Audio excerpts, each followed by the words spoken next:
Hello, good morning everyone. कैसे हैं आप सब लोग। मैं सीमा मैम अपने सीमा लो एजुकेशनल क्लासेस में आप सबका स्वागत करती हूँ। आज यूट्यूब पर मेरी पहली क्लास है और हम पढ़ेंगे सामान्य हिंदी। क्या पढ़ेंगे?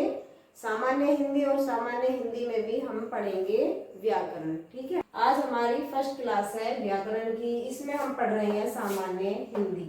सामान्य हिंदी में भी हमें पढ़ना है व्याकरण। सबसे पहले बात आती है भाषा की, कि भाषा किसे कहते हैं या भाषा कहाँ से आया है ना। अगर हम भाषा की बात करें तो भाषा संस्कृत के भास धातु या शब्द से बना है। जो संस्कृत है, संस्कृत का शब्द है भास, उसके धातु या शब्द से बना है हमारा भाषा। भाषा का अर्थ होता है बोलना या ध्वनि। भाषा को हम क्या कहते हैं? बोलना। जो हमारी सामान्य बोलचाल की भाषा होती है, जो हम आपस में बातचीत करते हैं, उसे ही हम भाषा कहते हैं। और यह हमारा संस्कृत के भास धातु से लिया गया है और इसे हम बोलना कहते हैं या ध्वनि कहते हैं। सबसे पहले हमारा क्वेश्चन आता है पेपर में, यहीं से हमारा क्वेश्चन आना शुरू हो जाता है। क्या आता है कि भाषा किस धातु से लिया गया है? तो संस्कृत की भास धातु से लिया गया है।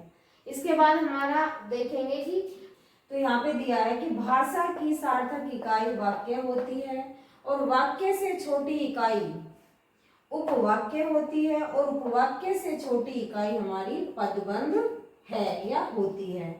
पदबंध से छोटी इकाई पद या शब्द है और पद या शब्द से भी छोटी इकाई अक्षर होती है।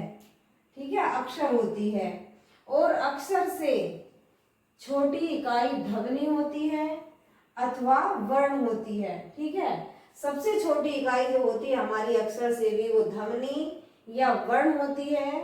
ध्वनि को ही हम वर्ण कहते हैं और वर्ण को ही हम ध्वनि कहते हैं। दोनों एक दूसरे के ही रूप है, एक लिखित रूप है, एक मौखिक रूप है, जिसे हम आगे देखेंगे।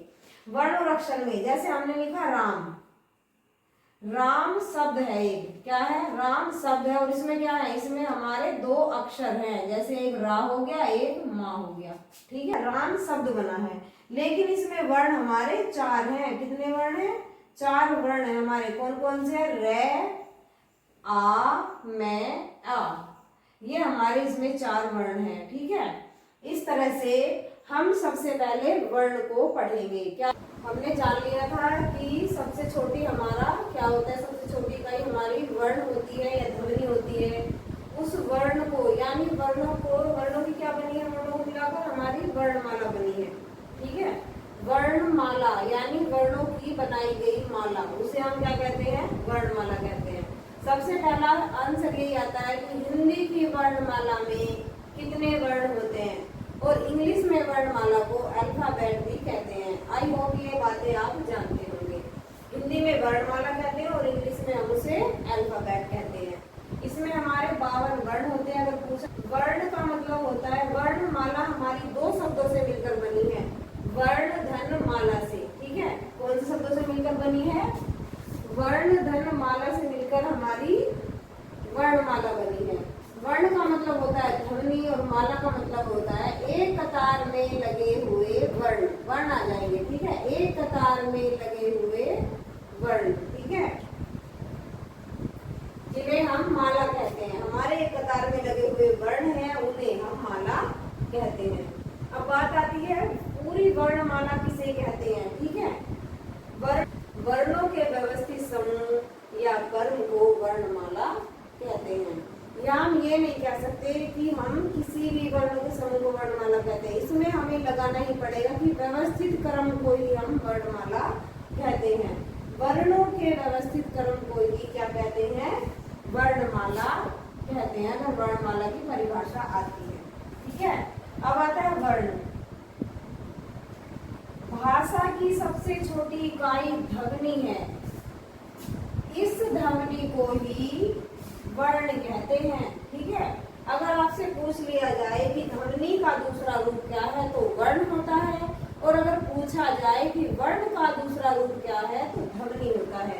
क्वेश्चन ऐसे ऐसे आते हैं हमारे हर एग्जाम में, कॉम्पिटिटिव हर एग्जाम में हमारे ये वाले क्वेश्चन आते हैं कि ध्वनि का दूसरा रूप क्या है, तो वर्ण है, और वर्ण का दूसरा रूप क्या है, तो ध्वनि है। दोनों एक दूसरे के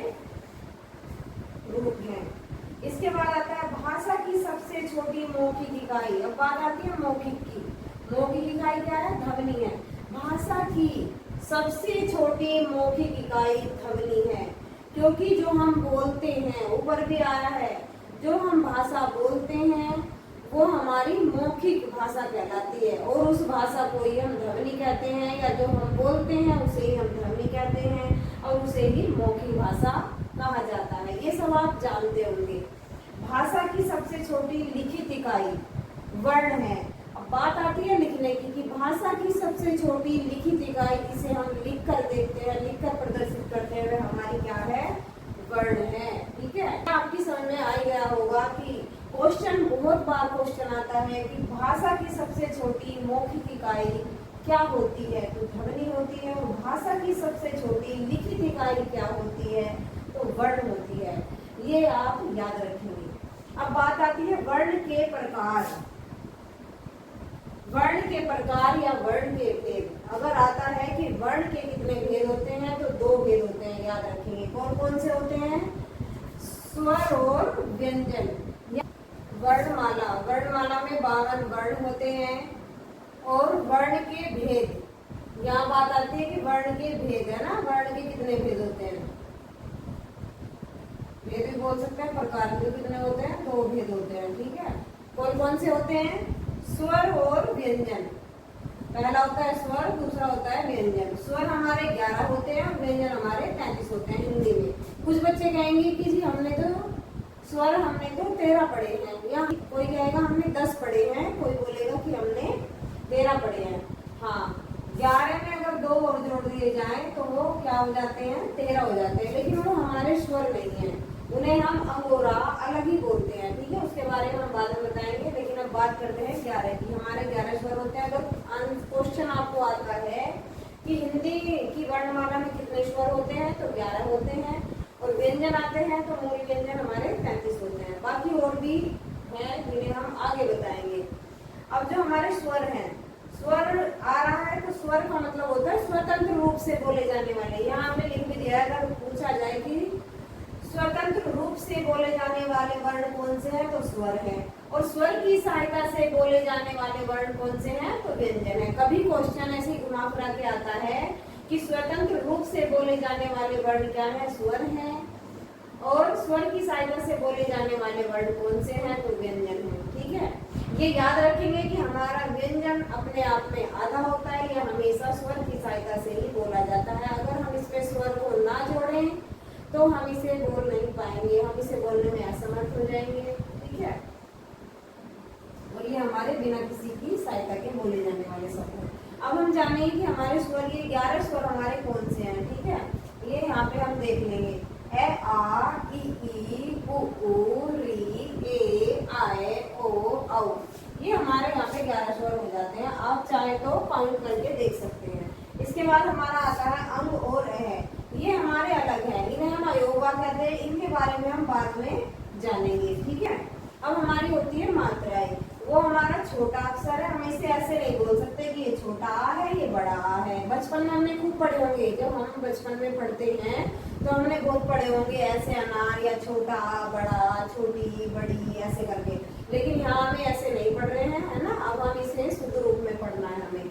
ए आ ई उ ऊ री ए आए ओ औ।